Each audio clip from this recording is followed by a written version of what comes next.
तो बेटा ये रिव्यू एक्सरसाइज 1 है।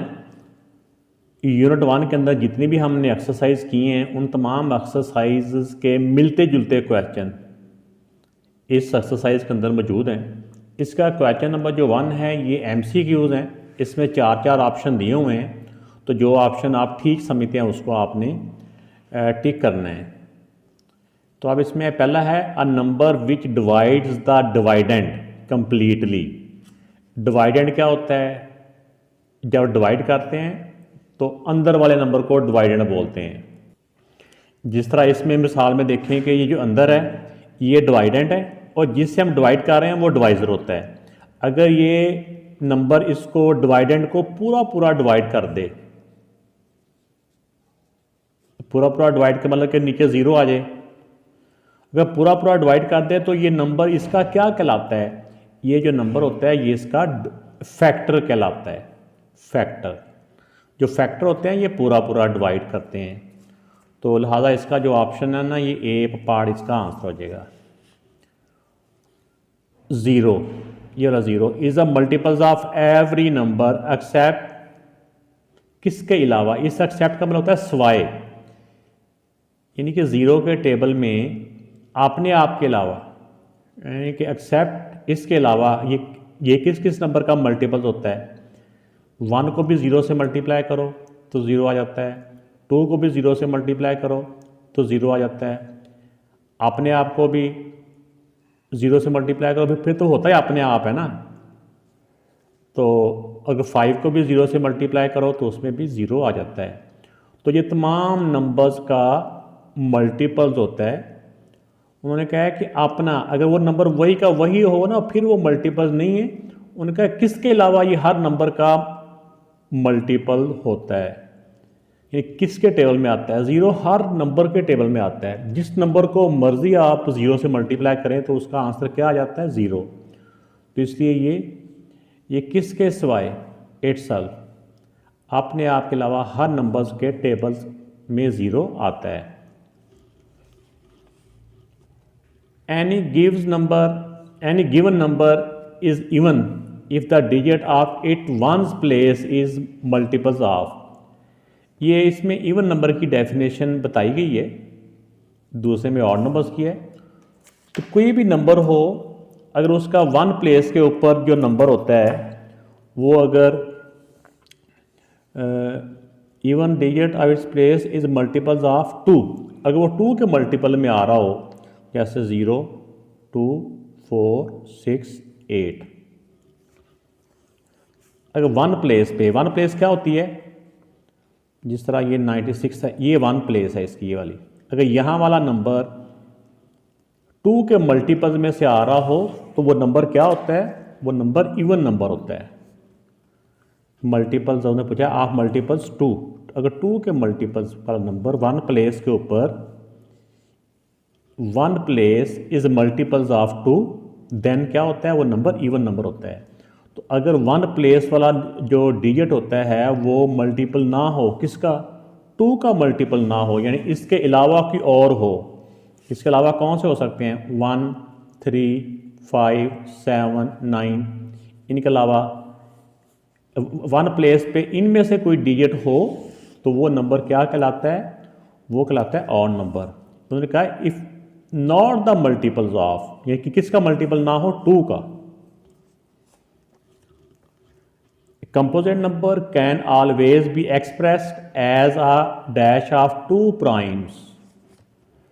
तो जो कंपोजिट नंबर होता है वो 2 प्राइम नंबर्स का क्या होता है? सम। या आपकी एक्सरसाइज के अंदर भी इसकी डेफिनेशन वगैरह जहाँ पे लिखी हुई है वहाँ पे प्रोडक्ट के फॉर्म में भी लिखा हुआ है, लेकिन ये उन्होंने 2 प्राइम्स की जब बात आती है ना तो वहाँ पे ये सम्स की फॉर्म में लिखा हुआ है। तो ये देखो इसकी जो कंपोजिट नंबर्स की जो डेफिनेशंस है उसमें भी ये लिखा हुआ है मोर देन 2 फैक्टर्स। अगर फैक्टर्स की फॉर्म में हो तो फिर इस तरह करके उनको हमने लिखना होता है डेफिनेशन, लेकिन अगर वो लिखा जाए a composite number can be expressed as a 2 prime numbers की फॉर्म में हो तो फिर सम आता है। ठीक है, तो ये यहाँ से हमने ये जो की पॉइंट होते हैं ना जो बॉक्सेस के अंदर, इनको भी आप लोगों ने अच्छी तरह से याद करना होता है जब हम कोई भी एक्सरसाइज सॉल्व करते हैं। तो हमारी जो काउंटिंग है इसमें कुछ नंबर प्राइम नंबर्स होते हैं, जो प्राइम नहीं होते वो कंपोजिट नंबर होते हैं, ठीक है ना। और एक नंबर ऐसा भी होता है जो ना ही प्राइम होता है और ना ही कंपोजिट होता है। वो नंबर कौन सा होता है बेटा? वो नंबर होता है 1, ठीक है ना ही ये प्राइम है। प्राइम नंबर कौन से होते हैं? जिनके दो ज़्यादा से ज़्यादा यानी ज़्यादा क्या, जिसके होते दो फैक्टर्स हैं, ठीक है, दो। और कंपोजिट कौन से होते हैं? जिनके दो से ज़्यादा फैक्टर्स होते हैं। लेकिन ये क्योंकि जो 1 होता है इसका सिर्फ एक ही फैक्टर होता है, 1 मल्टीप्लाई बाय 1, तो ये भी 1 है, ये भी 1 है, जिसका फैक्टर एक ही होता है। तो प्राइम की डेफिनेशन में दो फैक्टर आते हैं, ठीक है ना, दो फैक्टर होते हैं। और कंपोजिट में दो से ज़्यादा, ये तादाद कहते हैं ना, दो से ज़्यादा उसके फैक्टर्स होते हैं। तो इसलिए ना ये दो में आता है, ना ये दो से ज़्यादा में आता है, ये 1 वाला ये होता है, ये ना प्राइम है ना ही कंपोजिट है। The product of factors of given number is always equal to, जो नंबर दिए हुए हैं उनके फैक्टर्स का जो प्रोडक्ट है वो क्या होता है? उनके फैक्टर्स का जो प्रोडक्ट होता है वो गिवन नंबर ही होता है।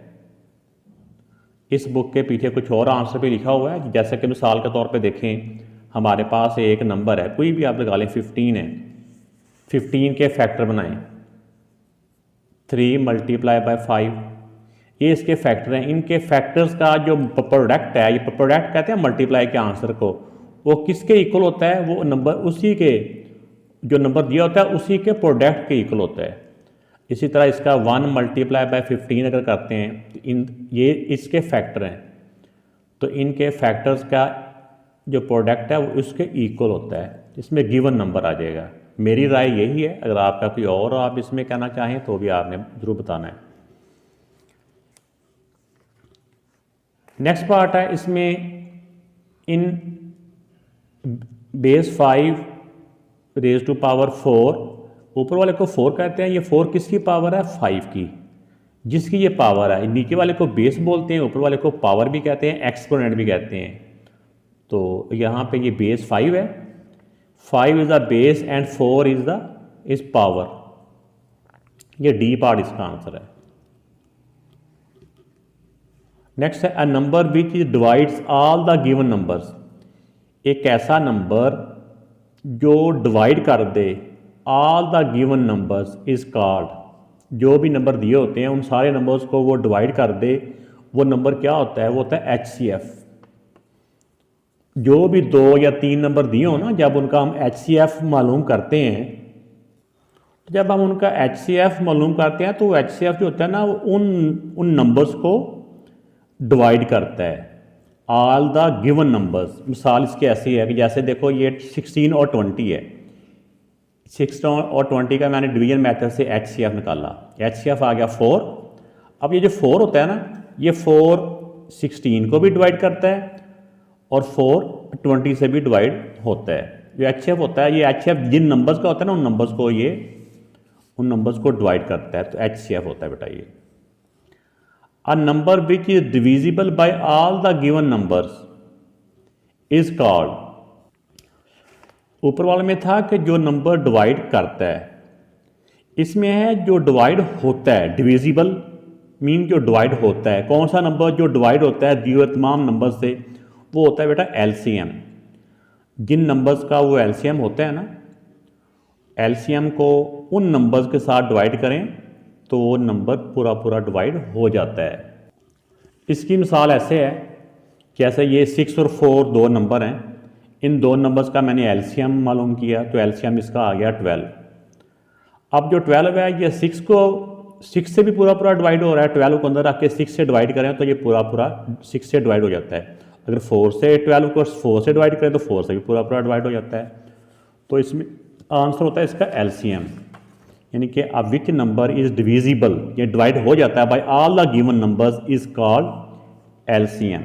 इसका आंसर आ जाएगा LCM। क्वेश्चन नंबर 2 के अंदर डेफिनेशन ही हैं, तो ये डेफिनेशन बुक्स के अंदर मौजूद हैं, इसमें कोई ऐसी कोई बात नहीं है कि जो मैं समझाऊँ आपको। तो अगर फिर भी कोई बात समझ में ना आई तो ज़रूर आपने कमेंट्स में बताना है, और वीडियो अच्छी लगी तो चलते चलते लाइक का बटन ज़रूर प्रेस कीजिएगा और कमेंट्स करके भी बताइएगा। कोई एक्सरसाइज कोई क्वेश्चन ना मिल रहा हो तो ज़रूर आपने बताना है। क्वेश्चन नंबर 3 है, for an admission test the numbers of participant in grade 6, 7 and 8। इसमें होता है कि जब किसी क्लास में कोई दाखिला लेने जाता है ना, वो एडमिशन टेस्ट कहलाता है। पार्टिसिपेंट कहते हैं उम्मीदवार, जो उसमें एडमिशन लेना चाह रहे हैं। वो ग्रेड 6 यानी क्लास 6 में, क्लास 7 में और क्लास 8 में एडमिशन लेना चाह रहे हैं। एडमिशन टेस्ट के लिए वो हैं 60, 84 एंड 108। ये तो इनकी तादाद है, 6 की ये होगी, 7 की ये होगी और 8 की ये आगे वाली होगी। Find the minimum number of participant who can sit in a row. इन्हीं नंबर्स में से कितने कितने कम से कम स्टूडेंट हर क्लास में बैठ सकते हैं। सारे के सारे तो नहीं बैठ सकते, इससे कम ही बैठेंगे ना। तो इनका हम HCF मालूम करेंगे। HCF होता है ना, HCF का आंसर हमेशा उन नंबर से या इक्वल या उससे छोटा होता है आंसर। तो हमने HCF इनका मालूम करना है। तो यहाँ पे HCF आप जौन से मेथड से मर्जी मालूम कर सकते हैं, चाहे आप इसको डिवीजन मेथड से कर लें, चाहे फैक्टर मेथड से कर लें, जौन सा भी आपको मेथड आसान लगता है। यहाँ पे कंडीशन नहीं है कि आप कौन सा मेथड यूज़ करें। तो इन नंबर्स का HCF निकालने के लिए आप सबसे पहले जो बड़ा नंबर है उसको रखेंगे अंदर और उससे छोटे नंबर से डिवाइड कर लें। 84 1 दा 84 माइनस किया, अब 84 को अंदर रखा। अब इसको मल्टीप्लाई करें जो इससे ग्रेटर ना हो। इसको जब 3 से मल्टीप्लाई करेंगे तो आ जाएगा 72। चाहे आप रफ में मल्टीप्लाई करके देख लें, अगर आपको ओरल नहीं आ रहा, ज़बानी नहीं आ रहा तो 2, 8 से 7 1। अब 24 को अंदर लिखेंगे, 12 2 दा 24। इन दो नंबर्स का तो HCF आ गया 12। अब जो आंसर आ गया इसको अब जो तीसरा नंबर होता है ना उससे एक हमने डिवाइड करना होता है। अब 60 को रखा अंदर और 12 से डिवाइड किया, 12 5 दा 60, तो इसका भी 12 आ गया। तो इसका जब HCF 12 आ गया, अब नीचे हम वो स्टेटमेंट लिख देंगे क्वेश्चन के अंदर से ही देख के। तो ये स्टेटमेंट मैंने क्वेश्चन के अंदर से देख के लिखी है, minimum 12 participants can sit in a row. तो जो 12 जो इसका आंसर है ना, वो आंसर हमने यहाँ से देख के लिख लिया। बाकी स्टेटमेंट क्वेश्चन के अंदर से देख लेनी है आप लोगों ने। क्वेश्चन नंबर जो 4 है, ये काफ़ी दिखने में लगता है कि बड़ा क्वेश्चन है या क्या है, लेकिन मुश्किल नहीं है, बिल्कुल आसान है। 3 लोकल टैक्सीज़ क्या होती हैं? वो गाड़ियाँ जो किराए पे ले के जा सकते हैं। वो 3 गाड़ियाँ हैं, एक का नाम A है, एक B है, एक C है। अराइव एट अ स्टॉप, एक स्टॉप के ऊपर आती हैं। अराइव का मतलब आना। लोकल टैक्सीज़ लोकल होती हैं जो शहर के अंदर अंदर चलती हैं। एक होती हैं एक शहर से दूसरे शहर को जाती हैं, वो दूसरी होती हैं, वो इंटरसिटीज़ होती हैं। तो ये लोकल्स हैं, इससे हमें कोई गर्ज नहीं है। ये तो वैसे मैंने आपको ज़रा एक्सप्लेन किया। टैक्सी ए अराइव्स आती है at a stop every 20 minutes, her 20 minute के बाद टैक्सी ए वहाँ पे आती है। और टैक्सी बी है वो अराइव्स आती है एवरी 30 मिनट्स। ए वाली 20 मिनट के बाद आती है, बी वाली 30 मिनट्स के बाद आती है, और जो सी टैक्सी है ना वो हर 40 मिनट के बाद उस स्टॉप पे आती है। सही बात है, जब उनके आने का टाइम मुख्तलिफ है तो लाजमी नहीं है कि वो हर गाड़ी, सब गाड़ियाँ एक वक्त में आएँ। कभी कोई गाड़ी आ जाती है, कभी कोई गाड़ी आ जाती है। लेकिन वो कह रहा है कि all 3 taxis arrives at the stop at 10:30। 10:30 पे ऐसा वक्त भी आता है कि उस वक्त पे जो अपने वक्फे से आ रही हैं, लेकिन उस वक्त के पे वो तीनों गाड़ियाँ इकट्ठी उस स्टॉप पे आ जाती हैं, ऑल टुगेदर इकट्ठी आ जाती हैं। तो कह रहा है at what time will the 3 taxis arrives at the stop again. इसी वक्फे के साथ, इसी इंटरवल के साथ जब गाड़ियाँ आती जाएं, जो 20 मिनट 30 मिनट और 40 मिनट के बाद आ रही हैं, तो 10:30 के बाद नेक्स्ट वो गाड़ियाँ कौन से वक्त पे दोबारा इकट्ठी आएंगी। तो हमने इनके जैसे नहीं होते, वो मल्टीपल निकालते होते हैं, कॉमन मल्टीपल्स कि कौन से नंबर पे जाके वो मल्टीपल सेम हो जाते हैं। इसका भी हमने एलसीएम ही निकालना है इन तीनों नंबर्स का, 20, 30 एंड 40 का। फिर जो आंसर आएगा वो हमारे मिनट्स होंगे, ये मिनट्स है ना, तो इस उतने मिनट्स के बाद वो दोबारा इकट्ठी होंगी। लेकिन उन्होंने वो कितने मिनट्स के बाद नहीं पूछा, उन्होंने टाइम पूछा है कितने टाइम पे। तो फिर वो जितना मिनट उसका आंसर आता है उसके हिसाब से हम नेक्स्ट टाइम भी बता देंगे। तो जब हमने इनका एलसीएम निकालना, तो एलसीएम हम जौन से मेथड से मर्जी निकाल सकते हैं, चाहे हम जो मल्टीपल्स के मेथड से या इस तरह डिवीजन मेथड से, ये अपनी मर्ज़ी है। इसको अब डिवाइड कर लेते हैं, 2 10 दा, 2 15 दा, 2 20 दा। फिर ये 2 नंबर 2 से हो रहे हैं, 2 5 दा, 15 एज इट इज़, 2 10 दा। अब ये 5 से हो रहे हैं, 5 से कर लेते हैं, 5 1 दा, 5 3 दा, 5 2 दा। अब ये दोनों नंबर सेम टेबल से डिवाइड नहीं हो रहे, तो कम से कम 2 नंबर तो सेम टेबल से डिवाइड होने चाहिए ना। तो अगर 2 नंबर सेम टेबल से डिवाइड नहीं हो रहे तो हम वहाँ पे इसको स्टॉप कर सकते हैं। अब इन सारों को मल्टीप्लाई कर लें, 2 multiply by 2 multiply by 5 multiply by 3 multiply by 2। इनको जब मल्टीप्लाई किया, 2 टू द 4 4 5 द 20 और 20 को 6 से मल्टीप्लाई किया तो आ जाता 120।